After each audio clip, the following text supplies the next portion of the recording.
Hi, Stephen from Owner Disown. So today I'm going to take a look at the unboxing, first look at the Aero 15x. Now I have looked at the Aero 15W V8, and if you haven't seen that video, please click up here. But that had the GTX 1060 in it. Well, this one ups it to the GTX 1070 Max Q. And I have a special offer code, $200 off the price of this if you go to the US Gigabyte website. And I'll put a link in the description below. Now, to put that into perspective, this at Amazon and Newegg costs $2,200, whilst on the Gigabyte website with the $200 coupon off, that's about $2,050. So it saves you $150. And if you're thinking about going for this laptop, then that's certainly worth looking at for sure. And it also actually applies to the 15W as well. So you get $200 off the 15W if you just want to stick to the 1060 model. Now, I was quite impressed with the 15W. It did run a little bit warm for sure, but it actually was the first one on the market of the thin and light. So, kudos to Gigabyte for doing that. Of course, I since reviewed the GS65, so I'll compare this to that, as well as the Razer 15 and the Zephyrus S. So this is, of course, a review unit. Gigabyte were kind enough to send me it. So it has been used before. They come with the usual thing, the driver and utility CDs. Now, they do have a lot of software on their laptops. They have good for controlling the fan speed, good control there. You can either have it on silent mode, so if you don't want any noise at all in a library or somewhere, you've got that option. You've got the option to crank it up to max, as well as anything in between, so you can create your own fan curve. They also have software that says do not disturb, so that stops you from getting disturbed should you gaming. It doesn't do any downloads, so reducing your frame rates that way. And also good battery charging software. You can either do express charge, so it charges it in an hour, and it's a 94 watt hour battery, or you can safeguard the battery from overcharging, limiting its charge. And I think that is very useful. Not many, I think only Dell comes to mind that do that. I wish more would do it. Nice blue sticker on the top. Obviously been used. Was this a... Yep, I think that was must be the YouTube guy who used it before. So anyway, that is, and that looks like a 180 watt power brick. So 180 watt power brick. All right, so it's 180 watt. Might be 180 for this and 150 for the 1060 then. All right.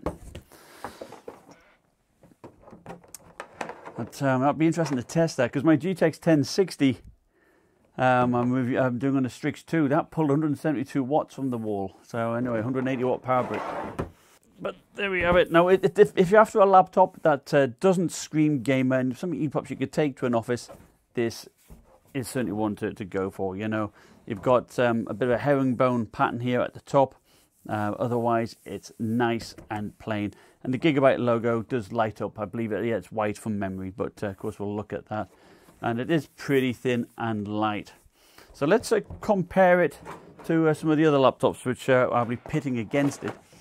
Okay, so here we have of course the Aero 15x, and here we have the Zephyrus S. So it's a little bit thicker. We'll put them on top of each other in a second, but it's a much less footprint, of course. Now the problem, of course, here, the Zephyrus has heat sinks 4. There's 4 here, there at the sides, and the 2 at the back. The Aero only has them at the back. Now compared to the Razer 15, it is about the same height really, but of course the Razer 15 is the smallest 15-inch 1070 Max Q laptop there. So there is about a couple of centimeters or so difference here at the back. So let's open up and have a quick look inside. It's very smooth. It's an all aluminium build. It's fairly rigid. I wouldn't say it's as rigid as the Razer for sure, or the Zephyrus S, but no complaints from me there. And the trackpad is smooth.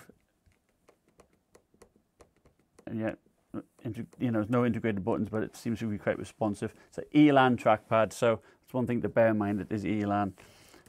You have some decent spacing between the keys and a decent amount of travel. Certainly compared to the Zephyrus S, which only had 1.2 millimeters of travel, much better here. And then you can even hear a slight little click there. So it's good feedback for sure. And you do have a separate number pad as well, which is very good. Just a quick comparison between the panels, between the Aero 15X on the left, Razer 15 in the middle, and the Zephyrus S on the right. So we've got the Aero 15x here on the left and the Zephyrus S. Now, different cooling mechanisms, traditional airflow getting sucked in here and then expelled out the back, whilst on the Zephyrus S, of course, it has a flap here, sucks air in through the flap and also through the keyboard and out at the sides and the back, so a bit different there. Now, Razer is pretty similar in the sense that air does get sucked in through the back here and whatnot, but also air does get sucked through the keyboard on the Razer. But again, all the hot air just gets sucked out, blown out the back. Just comparing the keyboards, Aero 15x, Zephyrus S. Of course, the Zephyrus S pushes the keyboard down here to allow for the cooling here, and it performs very, very well. Trackpad, of course, smaller with integrated mouse buttons, but this is a traditional design on the 15x with the hot air blowing out at the hinge area here. So comparing it to the Razer 15, the keyboard area, pretty similar to be honest. The Aero 15x does have RGB backlighting. It's per key, the same as it is on the Razer, compared to Zephyrus S, which was in zones. Now, one thing to be wary of course, Gigabyte wanted to go for a uniform bezel, the same size bezel around the top and the sides, so put the webcam at the bottom. So if that is important to you, then yeah, certainly probably we have to go for an external camera solution, but that's what they wanted to do. All right, so looking at the ports on the left hand side with the Aero 15x on top, Razer 15 and the Zephyrus S, and so we do have an Ethernet port here on the left hand side of the Gigabyte, which is great. Nothing on like that on the Zephyrus or the Razer 15. We have the USB 3.1 Type A Gen 2, HDMI 2.0 and mini DisplayPort 1.4 and the combo headphone mic jack. And round the back for the Aero, it's very plain. Of course, nothing there, as well as the Razer 15 is the same. Whilst I do like that the Zephyrus does have the connectors at the bottom there, the HDMI and the Kensington locks, but I do like that. Now, if you look at it, really, there's not that much difference in thickness, is there, to be fair. The Zephyrus S is a bit thinner, but at the end of the day, I don't think that really matters that much.